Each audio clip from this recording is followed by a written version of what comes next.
बिस्मिल्लाहिर्रहमानिर्रहीम। अस्सलाम वालेकुम दोस्तों, मैं हूं उस्ताद अब्दुल गफ़ार। आप देख रहे हैं मेरा यूट्यूब चैनल। दोस्तों, एक नए वीडियो के साथ आपकी खिदमत में। दोस्तों, आज सिंध टेक्स्ट बुक क्लास 6 में से 5वां सबक पढ़ेंगे, जिसका उन्वान है सूरिह बादशाह।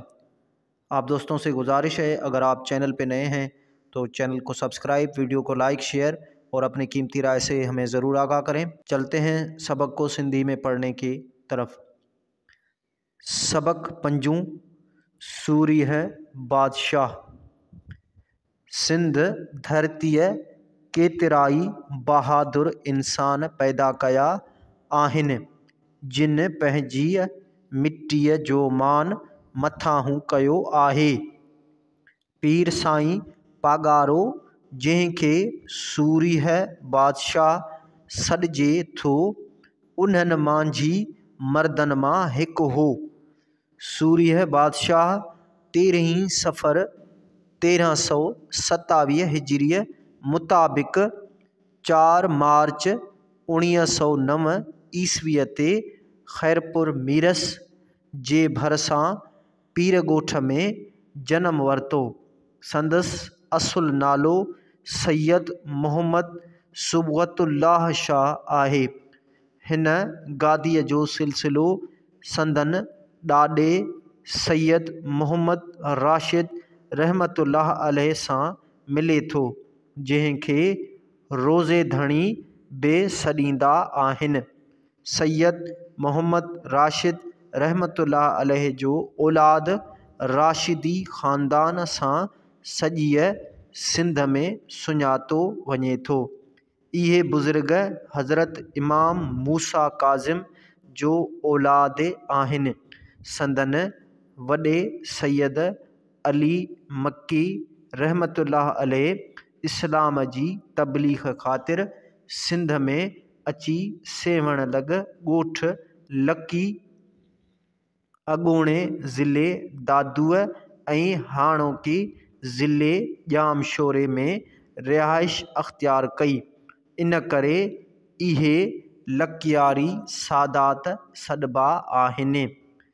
पीर साईं सैयद मुहम्मद राशिद रोज़े धणी रहमतुल्लाह अलैह वक़्त जो वॾो अहलुल्लाह थी गुज़रियो आहे। संदन इल्म ऐं फैज़ खे ॾिसी लखें माण्हू संदन मुरीद थिया। अहिड़ीअ तरह संदन पगदार खे पागारो ऐं संदन जमायत खे हुर सॾिजे थो। पीर साईं पागारो ऐं हुर जमायत हमेशह इस्लाम जी सरबुलंदीअ ख़ातिर कोशां रहिया आहिनि। मीर करम अली ख़ान टालपुर जे दौर में सैयद सुबगतुल्लाह शाह अव्वल सिखनि ख़िलाफ़ जहाद जो ऐलान कयो। अंग्रेज़नि जॾहिं सिंध ते कब्ज़ो कयो त पीर साईं पागारे ऐं संदन हुर जमायत हुननि ख़िलाफ़ वेढ़ शुरू कई, जंहिं करे पीर साईं पागारे ऐं संदसि जमायत ते ॾाढा ॾुखिया ॾींहं आया, पर तॾहिं बि आण न मञियाऊं। सूरिह बादशाह अञा 13 सालनि जो हो त संदसि वालिद शाह मर्दान शाह अव्वल वफ़ात करे वियो। उन करे पाण नंढी वहीअ में दरगाह रोज़े धणीअ जा सिजादा नशीन थिया। अंग्रेज़ सरकार हिन नंढड़ी उमिरि वारे पीर साईं पागारे खे पाण ॾांहुं राग़िब करण लाइ ख़िताब ऐं तलवार ॾियण जी आछ कई, पर पाण उहो चई इनकार कयाऊं त असां लाइ पीर पागारे जो ख़िताब ई काफ़ी आहे। अंग्रेज़नि खे संदन इहा ॻाल्हि कान वणी, सो हथियारनि रखण जो बहानो बणाए 26 मार्च 1930 ईस्वीअ ते खेनि गिरफ़्तार कयाऊं। सूरिह बादशाह 1931 ईस्वीअ में जेल अंदरि हिकु किताब लिखियो, जंहिं में आज़ादीअ जे शऊर बाबति वज़ाहत कयाऊं ऐं उहो ॼाणायाऊं त इंसान ग़ुलाम थियण लाइ पैदा न थियो आहे।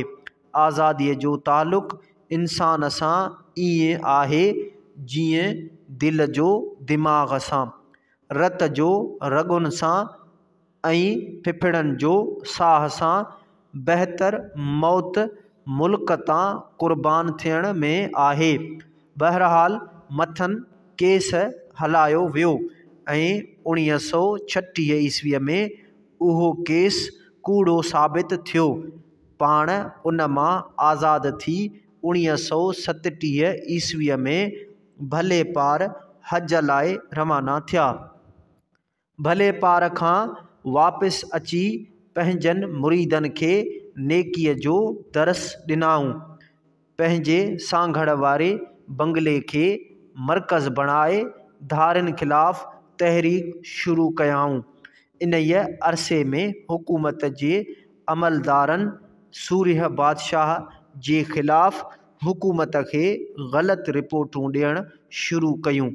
आख़िरकार विछा वधंदा विया ऐं 1941 ईस्वीअ में खेसि ॿीहर गिरफ़्तार कयो वियो। सूर्य बादशाह ते बग़ावत जो केस हलाए 20 मार्च 1943 ईस्वीअ ते खेसि सूर्य चाढ़े शहीद कयो वियो। हज़रत शाह अब्दुल लतीफ़ भिटाई रहमतुल्लाह अलैह अहिड़नि ई सूर्य सर्वेचन लाइ फ़रमायो आहे त सूर्य सॾु थियो का हलंदी जेॾियूं वञण तिन पियो नालो नीह गहन जी। हिक पासे पीर साहब जे फ़र्ज़ंदनि खे तइलीम बहाने इंग्लैंड मोकिलियो वियो त ॿिए पासे ग़ाज़ियुनि अंग्रेज़नि जी हुकूमत ख़िलाफ़ वॾे पैमाने ते कारवायूं शुरू करे ॾिनियूं। 1 जून 1943 ईस्वीअ धारे हुरनि जी इलाइक़नि में मार्शल लॉ लागू कयो वियो। अंग्रेज़ मिलिट्री हुरनि जो क़त्लेआम शुरू कयो। ॻोठनि खे बाहियूं ॾेई साड़ियो वियो। उन्हनि जूं मिल्कतूं ज़ब्त कयूं वयूं। गणंग बंगले ऐं पीर जो ॻोठ वारीअ संदन रिहाइशगाह खे डायनामाइट ज़रिए ॾाठो वियो। केतिराई हुर गिरफ़्तार करे ॿियनि सूबनि जे जेलनि में मोकिलिया विया। केतिरनि ई हुरनि खे कैंपनि यानी लोढ़नि में बंदि कयो वियो। केतिराई हुर गिरफ़्तार करे खारे पाणी यानी इंडमान ॿेट मोकिलिया विया।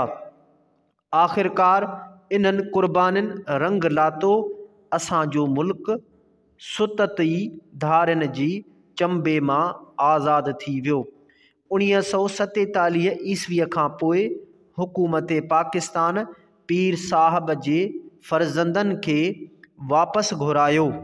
संदसि फ़र्ज़ंद सैयद शाह मर्दान शाह सानी 4 फरवरी 1952 ईस्वीअ ते पीर साईं पागारो सतूं गादीअ ते वेठो ऐं 1 अप्रैल 1952 ईस्वीअ ते हुकूमत लोढ़नि खे ख़तमु करे सभिनी हुरनि खे आज़ादु कयो।